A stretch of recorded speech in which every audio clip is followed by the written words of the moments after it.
Dear brothers and sisters, welcome to the new episode on the mystical teaching of St. John of the Cross on the journey of prayer. In the last episode, we spoke about the beginners, who they are, and what are their good qualities, and also what are their spiritual vices and their trials and temptations in that stage. Now, the second stage, you may remember, is about the proficients. And John, to repeat, he classifies them beginners, proficients, and perfect. So after the stage of beginners comes proficient. Proficient means those who make progress. It comes from the Latin word proficere, to advance, to go forward. So those who are after beginning, they are going forward, making progress in their spiritual life. But here, John does not immediately pass on from the beginners to the proficient. There is a transition in this journey. Even a sort of a contemplative, in this transitional contemplation in this stage. Transitional contemplation in this stage. It comes this way. One who had been so faithful in practicing meditation, discursive prayer, mental prayer, and drawing fruit from them and practicing Christian virtues, and in that way spiritually relishing the mystical life, of spiritual life, they come at a moment they cannot meditate anymore. A sort of dryness. Even if they make any effort, they cannot make a worthwhile reflection on any of their favorite themes. They cannot concentrate on their imagination on any particular theme. We know from our experiences, each one of us has some favorite themes. Some may think about the Passion of Christ now, or meditation on the prayer in the garden, Jesus healing the sick, or blessing the children, or going after the lost sheep, or forgiving the sinner. All those beautiful, very impressive, very practical themes, both for relishing our spiritual life, also practicing virtues. But even if you take those favorite themes, which we really relished as beginner, become dry. Not a worthwhile thought comes to the mind. So that is painful to the soul.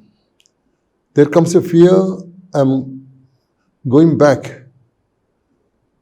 I am negligent in my prayer life, and so on.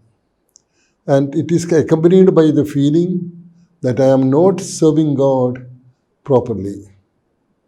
And in other words, a spiritual dryness which is so discouraging. As a result, some may give up prayer. That's what the fear of John of the Cross. Because it's meaningless. If I go for prayer, nothing comes to my mind. Why should I waste time? Some may leave aside or even give up the mental prayer. In fact, John of the Cross wrote this book to help those people. And he mentioned in the prologue, it was written for the friars and nuns of the Reform, the OCD fathers and OCD nuns. But he says, to encourage them, he asks them, believe me, it's not that you are going back. You are progressing. You are advancing. You are passing from that beginning stage to a deeper prayer experience of contemplation. So we have to be patient. And so that experience is called the passive night of the senses. Actually, we have already seen it. And now, after this passive, enter into the passive night of the senses, we come to this experience of dryness in prayer. It is characterized by three things.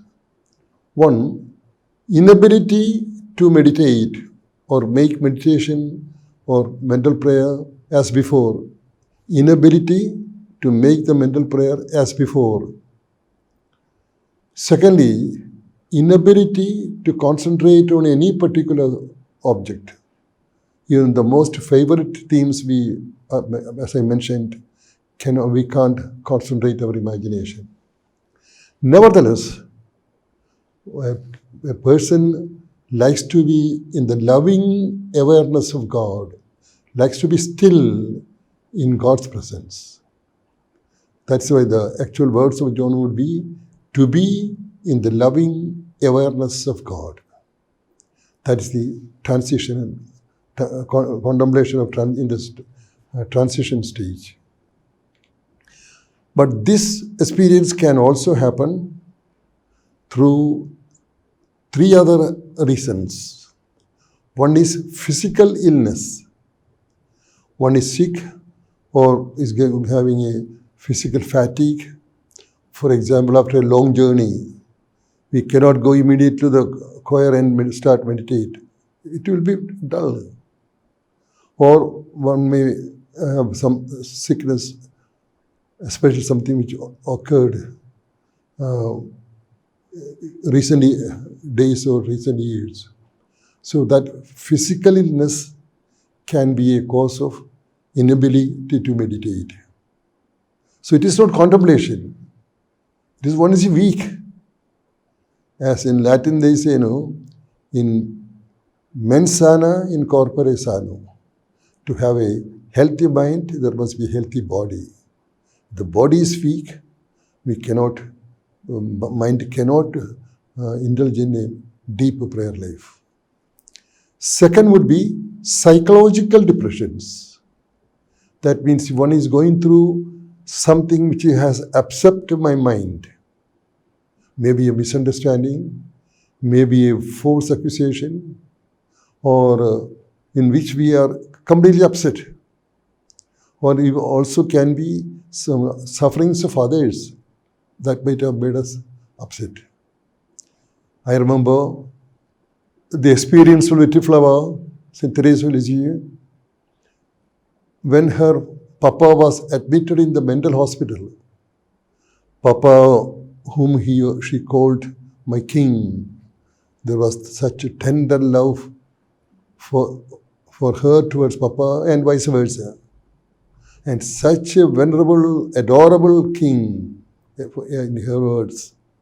If he is found in the mental asylum, mental hospital, we can imagine how upset, how distressed little flower could be. Those days she may not be, we have no proof, she might not have contemplated. She might have prayed, that's true, for the recovery of Papa. But to experience contemplation, as I believe, it might have been difficult, even impossible for her, and she was young at that time, in the early stage of her spiritual life. So, psychological illness, in our own life, perhaps we go through some false accusations. Our intentions are misinterpreted. We are falsely accused. All those things can upset us. During those days, we cannot make a worthwhile contemplative prayer. We may make discursive meditation. For example, if one is falsely accused, we can make a mental prayer, discursive prayer, meditating on the sufferings of Christ, Jesus before Pilate, Jesus before Annas, Caiaphas, all those things. The silent way he accepted it. It can be an encouragement for us to imitate him as a beginner, even in this level. But contemplation as such will be impossible. And the third element would be infidelity, or at least tepidity in one's own state of life. If a consecrated person, if he or she is unfaithful in her vows, at least in one, or a married man or a woman unfaithful to their life partner, such people cannot make a contemplative prayer. When they go for prayer, they are dull, inactive, lazy. So they should not falsely interpret it that they are going through an initial contemplation. No. On one side, I told you, we can have that beautiful experience of contemplation through being still in God's presence, but also can have a false contemplation. Now the problem is how to distinguish. When I go for prayer, I am inactive. I am unable to meditate. So is it my own laziness, tepidity, or is it an experience of contemplation? Here, as we say, you know the tree from the fruits. John of the Cross gives 7 signs to discern a genuine contemplative prayer. One is awareness of one's own misery and sinfulness. And he gives a beautiful image. Imagine the sun ray penetrates a glass window and falls into the room. We can see so many dust particles moving there. Those dust particles were there, but we are not able to see it.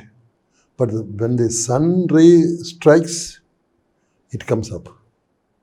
In the same way, contemplation, which is that divine ray, divine sun, strike our soul.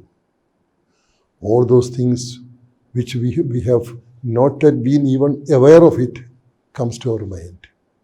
Our own imperfections, weaknesses. And then automatically, like the publican, have mercy on me, a sinner. I realize my own sinfulness, my own weaknesses, my own misery. One grows in humility against the spiritual pride of the beginner. Beginner, we saw in the last episode, thinks that he or she is the number one contemplative in the whole life order. But now I am the worst sinner. So one grows in humility. Secondly, now that I am so miserable, I am so weak, I think others are better. So I grow in charity. We think positively with respect others who may have a deeper prayer experience. Third would be submissiveness and obedience. That means those who are living in the light of God, living in this loving awareness of God, can easily perceive God's will manifested from several sources, especially from our authority or other sources through which the will of God is manifested. One who practices contemplation can easily perceive it, can easily accept it, can easily be submissive to others. Like Job said, God gave, God took away, blessed be his holy name. No complaint. God's will is accepted. Fourth, greater respect for God. And a beginner is bargaining with God. Here, if it is God's will, let that be done. There is a tremendous, deep respect for the will of God. If it is God's will, I have no choice, I have no alternative.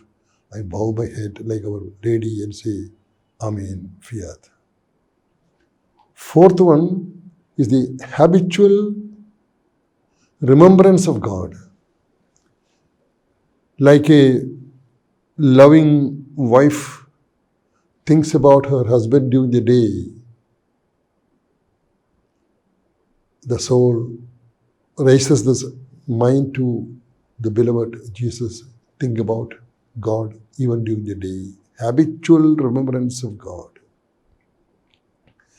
Next would be solicitude for God's cause.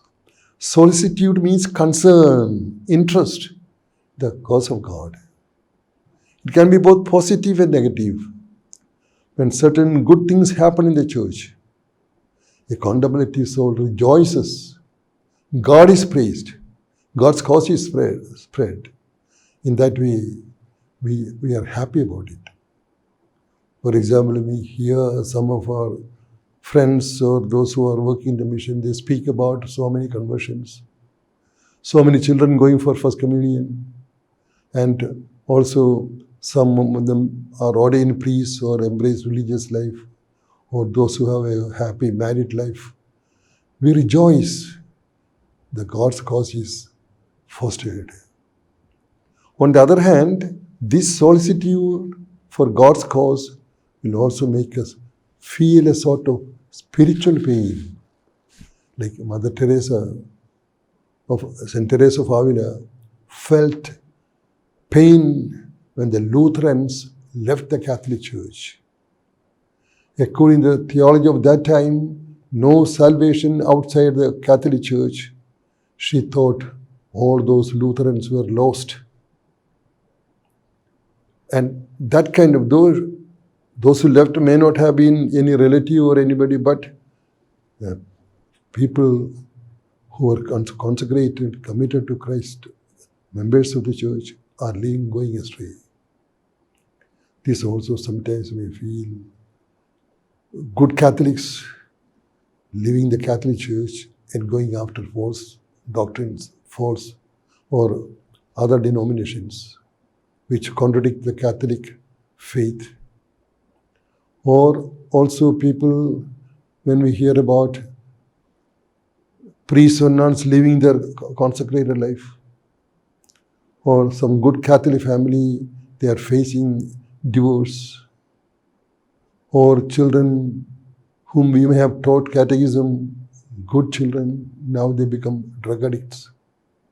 So we feel concern for others. Others means the members of the church, members of Christ, of the mystical body. So even the painful things, one may feel it. Nothing connected with one's own personal life. A contemplative rises above one's own personal needs and aspirations. Thinks about others. It's a man or a woman for others. That comes from the deep intimacy with the Lord. And next one would be the moderate use of spiritual objects. A beginner has that spiritual vice of avarice, amassing things, rosaries, medals, statues, crazy about those things. But a contemplative may need to use them, but with moderation, which really arouses spiritual feelings in us. So, the typical example would be the love John of the Cross had about a picture which depicts Jesus carrying the cross and tied by a rope in the neck, and that very painful moment of agony. John liked it, and that was one of his favorite pictures. So much so that it was inside the monastery of Segovia, the last part of his life. He thought such a beautiful picture can be a source of prayer and love for the Passion of Christ if it is exposed in the church outside. That was but it was kept in the chapel in the monastery inside, but now as a superior, he took the freedom to keep it in the church for the veneration of the public. And it is said that Jesus spoke to him John, for the favor you did to me, that making me known to not only by you, but also known, making the people known to others. For this favor, what shall I give you? And it is said, John replied, that classical expression, pati et contempli prote, to suffer and to be despised for your sake. You may ask, how did we come to know it? It was a conversation between Jesus and himself. The source is this. During the last 3 years of his life, when he was a superior of Segovia Monastery and first definitor and so on his glorious stage, a spiritual daughter by name Ana de Peñalosa, whom he met in Granada, but she was originally from Segovia. So when John became the superior of Segovia, this lady came back. By then she was a widow. She came back to her ancestral home, and she donated a piece of land to the Carmelites, mainly because of John of the Cross, to build a church and monastery. And to build that monastery, John brought his elder brother, Francisco, who was a Mason. So these two brothers were there. Sometimes at night, they used to go and recreation time, they used to go and chat in the meadow, the lawn. It is at one of those conversations, John shared this experience to Francisco, elder brother. Francisco, during the course of canonization, revealed that John had such kind of mystical experience. And that was recorded. It is how we came to know about that conversation. Now, coming to our point, John by that time was a mystic. Even then, he relished some of the pictures. So a moderate use of spiritual objects can be also a practice, a sign of a contemplative. So, I repeat, these are the 7 fruits, signs from which we can discern my experience is a contemplative prayer or it's a tepidity, infidelity in my prayer life. 1, knowledge of one's own misery and sinfulness. Secondly, the feelings that others are better. 3rd, submissiveness and obedience. 4th one, habitual remembrance of God. 5th one, solicitude for God's cause. 6th, a greater respect for God. And finally, moderate use of devotional objects, spiritual objects. If you wish to have a detailed reading about these things, you may go to the first book of Dark Night. By the way, it's better that 4 are the major works of John of the Cross. First one, Ascent of Mount Carmel, which is again divided into 3 blocks, Ascent 1, Ascent 2 and Ascent 3. Second major work is Dark Night, and it has 2 books, one Dark Night and second. And all these 7 signs are mainly in the first darkness chapter 12 to 14. And the 3 signs of contemplation you will find second book of Ascent, mainly in chapter 13 to 15. So, to come to the conclusion of this first part, those who are very faithful, those who have been making all possible effort to practice mental prayer and practice Christian virtues, may go through a dry moment in their life, nothing worthwhile comes to the mind. No spiritual consolation as one you enjoyed as a beginner. And I told you it can be also can be due to 3 other false reasons. But it is a genuine one likes to remain in the loving awareness of God, being still and experience that contemplation. And finally, I gave you whether mine is a genuine contemplation or a false one. We know 7 characteristics from which we ourselves can discern, or we can get the guidance of a spiritual director.